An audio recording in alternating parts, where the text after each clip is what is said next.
पाकिस्तान के 1947 में कायम होने से भी पहले उसके बानी मोहम्मद अली जिन्ना ने फ़लस्तीन में एक ज़ायनिस्ट रियासत के कायम होने की मुखालफत की थी। लेकिन जैसे ही मई 1948 में इसराइल वजूद में आया, उसके पहले वजीर आज़म डेविड बेन गुरियन ने जिन्ना को एक टेलीग्राम भेजा जिसमें यह दावत दी गई कि पाकिस्तान इसराइल के साथ डिप्लोमेटिक तल्लुकात कायम करे। मगर जिन्ना ने उस पैगाम का कोई जवाब नहीं दिया। फिर 2007 में इजरायली मारिख मोशे येगर ने लिखा कि 1950s के शुरुआती दौर में इसराइल को लगता था कि पाकिस्तान के साथ ट्रेड रिलेशंस बनाए जा सकते हैं। उसी दौरान लंदन में पाकिस्तान के एम्बेसडर और इसराइल के रिप्रेजेंटेटिव्स के दरमियान कांटेक्ट भी हुआ था। 1953 में पाकिस्तान के फॉरेन मिनिस्टर जफरुल्लाह खान ने न्यूयॉर्क में इसराइल के यूएस एम्बेसडर अबा इबान से मुलाकात की।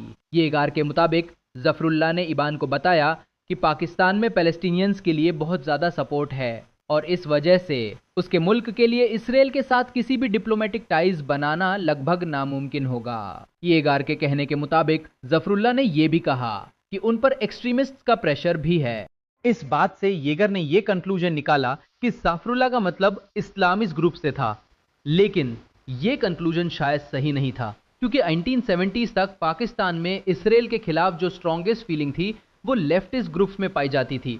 मिसाल के तौर पर 1956 में पाकिस्तान में जो बड़ी एंटी इसराइल रैलीज हुई वो प्रोग्रेसिव और लेफ्टिस्ट आउटफिट्स ने लीड की थी और उन रैलीज में इस्लामिस्ट पार्टीज की पार्टिसिपेशन सिर्फ नाम की थी, यानी बहुत कम। ऐसा पूरा चांस है कि जफरुल्लाह का इशारा कम्युनिस्ट की तरफ था और इसका एक स्ट्रॉन्ग प्रूफ ये भी है कि अगले ही साल 1954 में कम्युनिस्ट पार्टी ऑफ पाकिस्तान को बैन कर दिया गया था इस इल्जाम में कि वो एंटी स्टेट और एक्सट्रीमिस्ट थी। हालांकि जफरुल्लाह ने एबेन का इसराइल के साथ डिप्लोमेटिक रिलेशंस बनाने का ऑफर रिजेक्ट कर दिया था, लेकिन उन्होंने फ्यूचर में एक्सपर्ट्स, स्टूडेंट्स और प्रोफेसर्स के बीच म्यूचुअल विजिट्स का आइडिया जरूर सोचा था। लेकिन 1956 में जब इसराइल ने इजिप्ट पर अटैक किया ब्रिटिश और फ्रेंच फोर्सेस के साथ, तो इजरायली गवर्नमेंट ने अंदाजा लगाया कि कराची में उस वक्त भी 500 से ज्यादा जूस रह रहे थे जो खतरे में आ सकते थे। इसराइल ने यूएन से रिक्वेस्ट की कि वो पाकिस्तान पर प्रेशर डाले ताकि वो उन जूस की प्रोटेक्शन करे और उन्हें इसराइल ट्रैवल करने की परमिशन दे। फिर 1966 में पाकिस्तान ने इसराइल को एक थीविंग कंट्री यानी चोर देश कहा और फिर 1967 की अरब इसराइल वॉर में पाकिस्तान एयरफोर्स ने अपने कुछ फाइटर पायलट्स अरब देशों की मदद के लिए भेजे। लेकिन 1971 में जब ईस्ट पाकिस्तान में एक बहुत बड़ा फ्लड आया और पूरा इलाका तबाह हो गया, तो इसराइल ने पाकिस्तान को मेडिकल और फूड सप्लाईज भेजने का ऑफर दिया, मगर पाकिस्तान ने वो ऑफर नरमी से रिजेक्ट कर दिया। पाकिस्तान ने उस वक्त के सबसे बड़े एंटी इजराइल आउटफिट यानी पैलेस्टाइन लिबरेशन ऑर्गेनाइजेशन पीएलओ के साथ स्ट्रॉन्ग रिलेशंस कायम किए थे। ये एक सेक्युलर लेफ्ट लीनिंग अलायंस था जिसे यासिर अरफात लीड कर रहे थे। लेकिन 1917 में जब जॉर्डन के राजा को अपने मुल्क में पीएलओ के बेसिस अपनी पावर के लिए थ्रेट लगने लगे, तो उसने जॉर्डेनियन मिलिट्री को पैलेस्टीनियंस के खिलाफ एक्शन लेने के लिए भेज दिया। उसी वक्त जॉर्डेनियन आर्मी में एक प्रोमिनेंट ट्रेनर था पाकिस्तान का ब्रिगेडियर ज़ियाउल हक। उन्हें पाकिस्तान मिलिट्री ने जॉर्डन भेजा था ताकि वो जॉर्डन को एक इफेक्टिव फाइटिंग फोर्स बनाने में मदद करे। इस ऑपरेशन में हजारों पैलेस्टीनियंस मारे गए। जिया ने खुद कई अटैक्स कोऑर्डिनेट किए ताकि पीएलओ को जॉर्डन से बाहर निकाला जा सके। इसकी वजह से पाकिस्तान और पीएलओ के बीच के रिलेशंस पूरी तरह से नोज डाइव कर गए। बाद में ये टाइज ज़ा भुट्टो की सरकार 1971 के दौरान फिर से रिपेयर किए गए। 1974 में भुट्टो ने पीएलओ को पैलेस्टीनियंस का सोल रिप्रेजेंटेटिव फॉर्मली रिकॉग्नाइज कर लिया। उसी साल पाकिस्तान गवर्नमेंट ने अग्री किया कि वो पीएलओ को मिलिट्री ट्रेनिंग देगा। फिर जुलाई 1977 में जन ज़ियाउल हक ने भुट्टो की सरकार को टॉपल कर दिया। इजरायली ऑथर श्लोमो ब्रॉम ने अपनी किताब बिहाइंड द वेल में लिखा है कि ज़ाया की डिक्टेटरशिप ने एक मेजर रोल प्ले किया था जब इजिप्ट ने 1978 में इजराइल के साथ टाइज एस्टैब्लिश किए और बाकी अरब कंट्रीज ने इजिप्ट को कुछ वक्त के लिए बॉयकॉट कर दिया था। उस वक्त इजिप्ट की अरब वर्ल्ड में वापसी में ज़ाया की रजीम ने उसकी मदद की थी। 1980 में पाकिस्तान एक फ्रंटलाइन प्लेयर बन गया ऑपरेशन साइक्लोन में। ये एक क्लैंडस्टिन प्रोग्राम था जिसे अमेरिकन CIA ने लॉन्च किया था ताकि सीक्रेटली वेपन्स दिए जा सके अफगान इंसर्जेंट्स को जो सोवियत ट्रूप्स के खिलाफ अफगानिस्तान में फाइट कर रहे थे।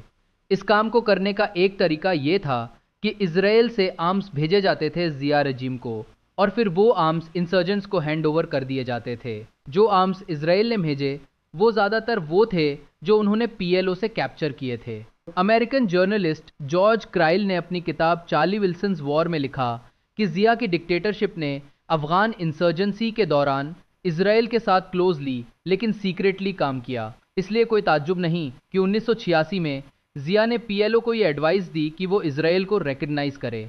हालांकि उस वक्त तक पाकिस्तान और पीएलओ के रिलेशंस काफ़ी ख़राब हो चुके थे और पीएलओ जिया को पसंद नहीं करता था, वो उसे लिटरली डिटेस्ट करता था। लेकिन 2008 की किताब डिसेप्शन में नोटेड जर्नलिस्ट एड्रियन लेवी और कैथरीन स्कॉट क्लार्क ने क्लेम किया कि 1984 में इंडिया और इजराइल ने मिलकर पाकिस्तान के न्यूक्लियर प्लांट्स पर जॉइंट अटैक करने की प्लानिंग की थी। लेवी और स्कॉट क्लार्क के मुताबिक इंडिया ने इजरायली फाइटर प्लेन्स को बेसिस देने की ऑफर भी की थी, लेकिन तभी यूएस ने इंटरवीन किया और इंडिया को वॉर्न किया, क्योंकि यूएस के लिए उस वक्त जिया की रजीम अफगानिस्तान में सोवियत ट्रूप्स के खिलाफ फाइट में एक बेहद इंपॉर्टेंट पार्टनर थी।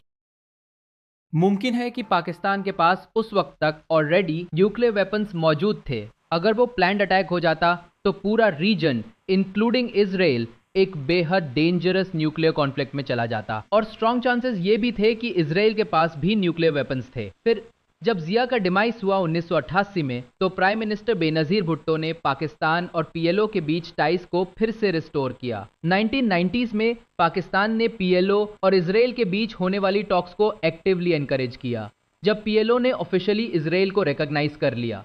2000s और 2010s के दौरान कई बार ये क्लेम्स सामने आए, कुछ तो विकीलीक्स डॉक्यूमेंट्स में भी थे, कि इजरायली और पाकिस्तानी इंटेलिजेंस एजेंसीज के बीच फ्रीक्वेंटली इंफॉर्मेशन एक्सचेंज होती रही। यहाँ तक कि कुछ मर्मर्स ये भी थे कि पाकिस्तान सऊदी अरेबिया को फॉलो करते हुए इजराइल के साथ डिप्लोमेटिक रिलेशंस एस्टैब्लिश करने की तैयारी कर रहा था। लेकिन जो रीसेंट ब्रूटल अटैक्स इजराइल ने गाजा में अनार्म्ड पैलेस्टीनियंस पर किए, उन्होंने इस पॉसिबिलिटी को काफी हद तक डिस्ट्रॉय कर दिया है। सिर्फ इतना ही नहीं, जो रैपिड डिप्लोमेटिक ब्रेक थ्रूज हाल ही में सऊदी अरेबिया और इजराइल के बीच हुए थे, वो भी अब स्टैंड स्टिल पर आ गए हैं after Israel's actions in Gaza. अब सभी पार्टीज को दोबारा ड्राइंग बोर्ड पर लौटना पड़ेगा, या शायद एक बिल्कुल नया टेबल सेट करना पड़े, जब तक ये इजरायली कार्नेज कम नहीं होता।